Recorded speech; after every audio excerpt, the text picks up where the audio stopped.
Hello Rajiv, कहाँ बड़ा तू? हम कब से फोन ट्राई करतानी। तुमके पता बा ना ये हमारा ऑफिस के टाइम है और ये समय हम कोनो तरह के डिस्टरबेंस पसंद ना करेनी। समझ में आइल? और वैसे एक बात बता दी, हमारे को जरूरी मीटिंग बा। हाँ राजीव, जीवन में बहुत सारा चीज मीटिंग से ज्यादा जरूरी होला। अभी के अभी 10 मिनट में तू हमरा से कॉफी हाउस में मिला।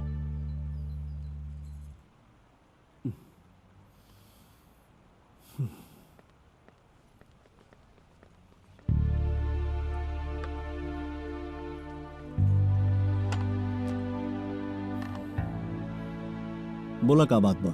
जौन बात के डर रहे आज उहे भइल बा। तुहार माँ सेंटर आए रहली ह। उनका पागलपन के वजह से हमारी जिंदगी एगो तमाशा बन गई बा। लेकिन अब बस उनका दिमाग से ही पागलपन के भूत हटावे के पड़ी, ना तो वो पहले हमके तो से अलग कैली, अब बुझाता हमरा बेटी के भी अलग कर दी है। अब कुछ करे के पड़ी। चला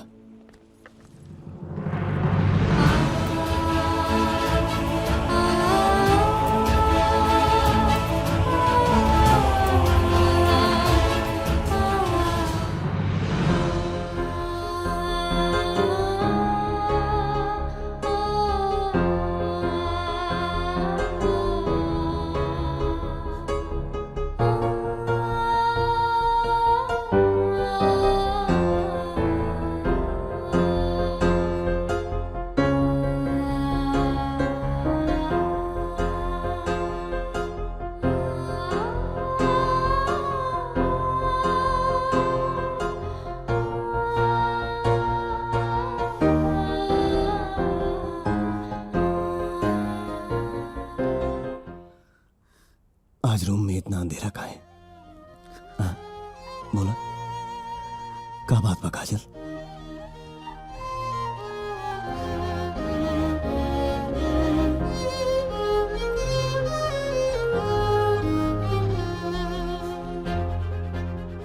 अंधेरा तो हम रहुआ जीवन में कर देले बानी। तू का बात करता रू काजल?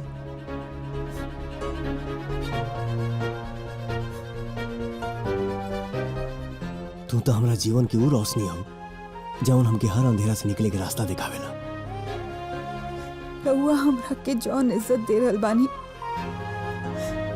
दरअसल हम ओकरा लायक नहीं की। हम तो वो भागिन औरत हई जे अपना पति के आज तक पिता कहे के गौरव नहीं के दे पवनी। रहुआ महान बानी जे आज ले हम जैसन बांझ के बोझ उठा रहल बानी। काजल,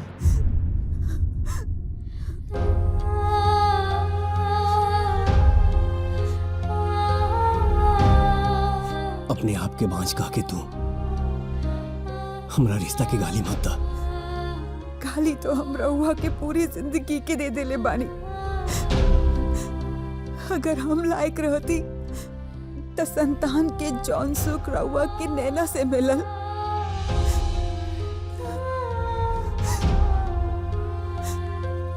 वो हमसे मिलल रहती। नैना और रहुआ के बेटी के बारे में हमरा के पता बा, और राउर भरल पुरल परिवार देख के हम बहुत खुश बानी। दुख बा तही बात के कि रहुआ हमरा के अपन परिवार के बारे में बतावल लायक भी नहीं के समझनी। काहे काहे एक बार अगर हमरा के प्यार से बतावले रहती तो हम खुद राउर हाथ नैना के हाथ पे दे देले रहती। तू जौन सोच रहल बाड़ू काजल, वैसन कोनो बात नहीं के। नैना भले कोनो समय में हमार प्रेम का रहली, लेकिन अब उनका से हमारा रिश्ता सिर्फ और सिर्फ इंसानियत के बा। जी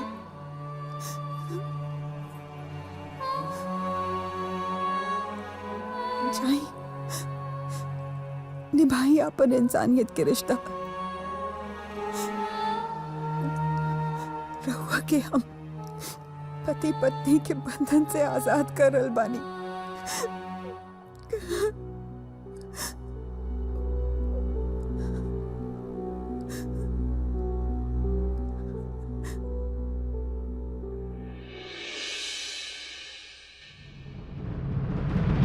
नीति कहेला कि रास्ता में पड़ल कांटा जब पांव में चुभे लागे तो वो कांटा के रास्ता से निकाल के फेंक देवे के चाहिए। लेकिन शुक्ला जी, ये पाप बा। पाप ना मैडम, पाप ना। परिवार के मुखिया होके के नाते परिवार के बचावल राउर धर्म बा।